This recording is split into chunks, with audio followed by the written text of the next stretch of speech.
मन ये बता दे तू किस ओर चला है तू क्या पाया नहीं तूने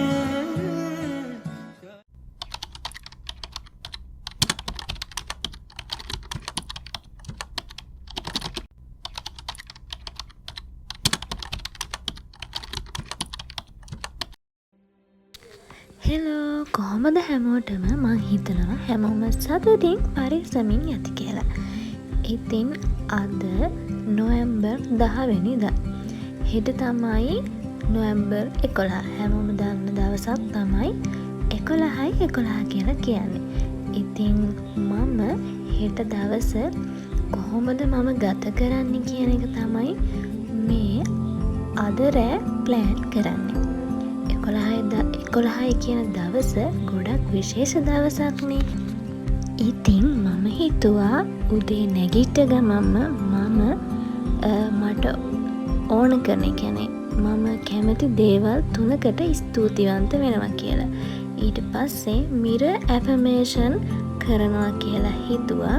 ඊටස්සේ ඩේ ටයිම් එකේ මම හිතුවා වැඩිය ෆෝන් එක යූස් කරන්න නැතුව ඉන්න. එතකොට 11ට මම හිතුවා විෂුවලයිස් කරන්න මගේ ඩ්‍රීම් ලයිෆ් එක. හවසට මම හිතුවා ජර්නල් කරලා ග්‍රැටිටියුඩ් විදිහට ඉවර කරන්න. ඉතින් මම අද වෙනදට වැඩිය ටිකක් උදේම නැගිට්ටා. නැගිටලා වටේ පරිසරය ටිකක් බැලුවා. ඇත්තටම අද ටිකක් කාම් දවසක් වගේ කියලා මට හිතුනේ. මෙන්න මේ එක රැයක් වතුර දාලා තිබ්බ කරාඹු නැටි වතුර එක තමයි මේ දවස් ටිකේ මම උදේට බොන්නේ. මම දැක්ක වීඩියෝස් වල මේකෙන් ගොඩක් බෙනිෆිට් තියෙනවා කියලා. ඉතින් මම ඔයාලට කියන්නම්කෝ try කරලා බලලා හොඳයිද කියලා. ඉතින් මේ විදිහට මම කාමරෙත් උදේම අස් කරගත්තා. එතකොට හිතට සැනසීමක් දැනෙනවා වැඩි හින්දා. උදේ තේ එකක් බීලා ඉතිරි වැඩ ටික කරන තමයි මම මේ ලෑස්ති වෙන්නේ.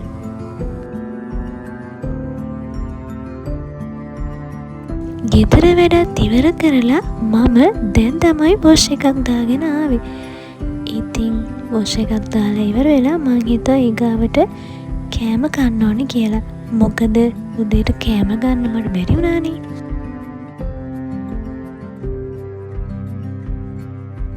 ඉතින් ඔයාලත් මං වගේ 11 මේ විදිහට ප්‍රොඩක්ටිව් විදිහට වැඩ කරාද කියලා කමෙන්ට් කරන්න අමතක කරන්න එපා.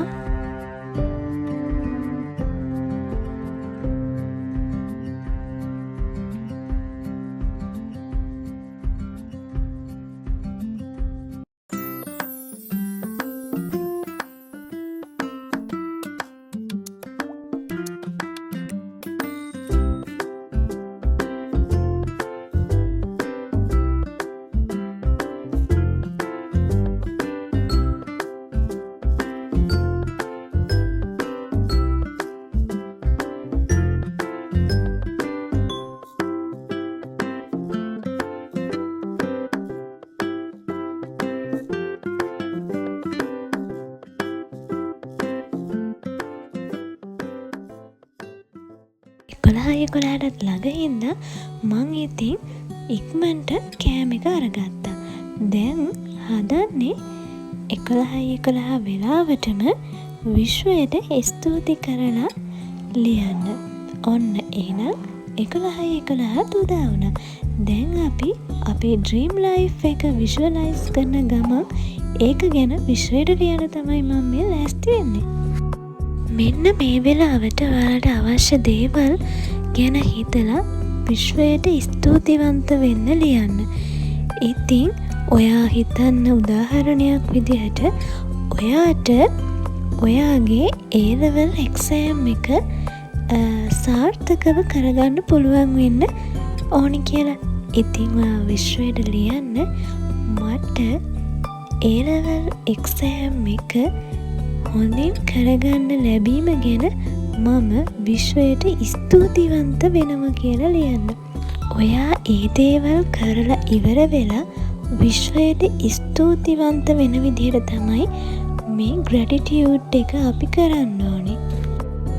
ඔන්න ඉතින් මමත් ඉස්සරහට මට ඕන කරන දේවල් වලට විශ්වයට ස්තුතිවන්ත වෙන විදිහට ලිව්වා. අපි බලමු ඉස්සරහට එන අවුරුද්දේ මට මේ දේවල් වලින් කොච්චර ප්‍රමාණයක් සාර්ථක කරගන්න පුළුවන්ද කියලා. මං ඔයාලට කිව්වනේ මං අද වැඩි ෆෝන් එක යූස් කරන්නේ නැහැ කියලා. මං හිතුවා ඊළඟට මම මේ බර බුක් ෆෙයාර් එකෙන් ගත්ත තවත් පොතක් කියවන්න. එහෙම කියවද්දි දන්නේම නැතුව හවස් වෙලා. ඉතින් තේ බොන ගමන් පොඩි වැඩකුත් කරලා බුදුන්ට මලුත් පූජා කරා. ඊට පස්සේ මම දැක්කා YouTube එකේ මෙඩිටේෂන් එකක් දාලා තියෙනවා. ඉතින් මං හිතුවා අද දවසේ ඒකට ජොයින් වෙලා ඒ වැඩෙත් කරන්න. මොකද අපේ හිත සංසුන් වුණාම තමයි අපේ හැම වැඩක්ම හරියාකාරව අපිට කරගන්න පුළුවන් වෙන්නේ. ඉතින් මේකත් පොඩි භාවනාවක් වගේ දෙයක්. මම දන්නවා මේ වගේ වීඩියෝ ගොඩක් YouTube එකේ තියෙනවා. ඉතින් ඔයාලටත් පුළුවන් ඔයාලගේ හිත නිදහස් කරගන්න ඕන හැම වෙලාවකදීම මේ වගේ දෙයකට හුඟක් දෙන්න.